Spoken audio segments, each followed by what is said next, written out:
Welcome to the Young Crones Cafe, where you can get a magic brew full of all sorts of information, both witchy and practical.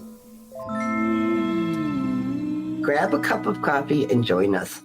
I'm Elizabeth, a wordsmith. And I'm Dave, a modern-day sage. We are going to talk about various witchcraft and life topics from a slightly more mature perspective, at least most of the time. Thanks for joining us. Here's a little something extra from the Young Crones Cafe to get you through until our next episode. Today, I'm going to talk to you about the basics of jar spells. Jar spells are awesome because they're easy to put together, easy to create, and easy to use.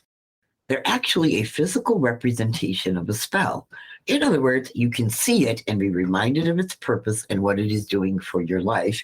And you're sealing a spell in a jar because it helps keep the magical energy concentrated so the spell can be completed.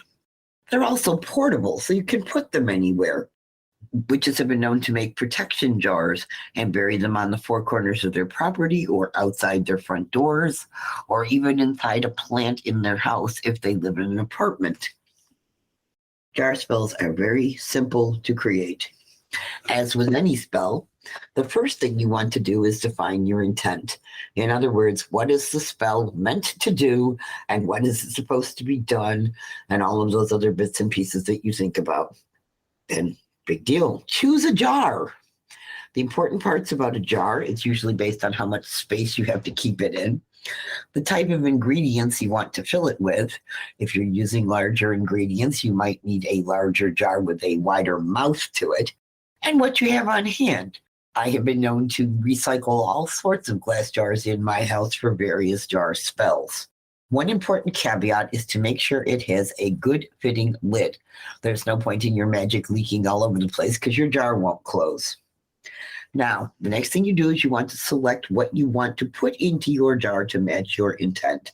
Obviously, the ingredients are whatever calls to you in terms of correspondences, which we've talked about before. Those are their items that represent your intent or what you are trying to manifest or even get rid of for your spell, or other items that remind you of what the spell is for or doing, or to increase the energy that you're putting into it. Now, once you have all your ingredients picked out, set them up in front of you, and you're going to fill up your jar with the ingredients one at a time, focusing on what each ingredient actually means to you in terms of your spell. And also, very often, we will write some sort of small chant that relates to the purpose of the spell and say it as we place each item in the jar. Once your jar is done, put some energy into it. We usually breathe into it 3 times, one for the sacred of body, mind, and spirit, and it also connects our personal energy to the spell and the jar. Now you've closed it up, now seal it up with candle wax. Easily done. Light a candle, go around the edges. You can get a little one that you can actually burn down over the jar so it looks kind of cool, however you want to do it. Some people think it's important to always match the color of your candle, and those little spell candles that come in zillions of colors are really great for this task. Or just a plain white candle works every time. Or use whatever color you have on hand. That's not important. The important thing is to seal it up.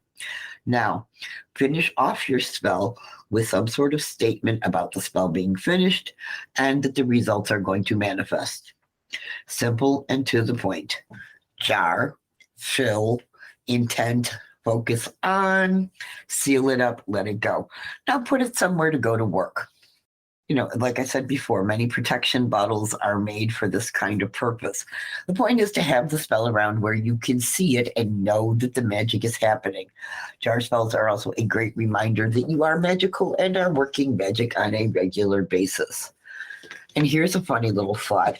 I have friends who work in medical labs, and they have been known to create mini spell jars using test tubes with corks and sealing them up that way and secreting them around their office or home space where they're working away, and those around them are not even the wiser. So until next time, start thinking about creating a jar spell for yourself of some sort.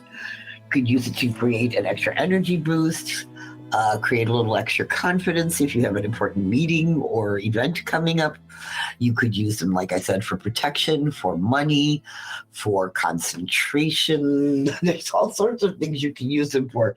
You're only limited by your imagination and your personal needs about what you can create a jar spell for. So until our next episode, we wish you, as always, mirth and reverence in all things, and have a blessed and wonderful day. So will it be.